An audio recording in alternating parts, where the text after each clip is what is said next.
దెబ్బ తగిలింది చూపి నాకు, చూపియాలి కదా. కట్ అయిందా?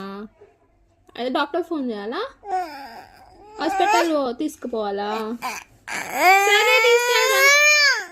ఓకే, ఇంజక్షన్ తీసుకుంటావా? మెడిసిన్సా? మెడిసిన్స్ తీసుకుంటావా? ఫుల్ కలిగిందా? చూపి. చాలా కట్ అయింది మిట్టుకి. హాస్పిటల్ వెళ్ళాలా? అయితే అడ్మిట్ అవుతావా హాస్పిటల్? అమ్మాయి నాకు చూపి కనిపిస్తలేదు. హాస్పిటల్ అడ్మిట్ అవుతావా మిట్టు? నాకు కనిపిస్తలేదు రక్తం కనిపిస్తలేదా? మరి చిన్న దెబ్బ కదా, డాక్టర్ ఎందుకు? పెద్ద డాక్టర్ కావాలా? దెబ్బ చిన్న తగిలింది కదా, డాక్టర్ ఎందుకు కావాలా? హాస్పిటల్ తీసుకెళ్ళాలా?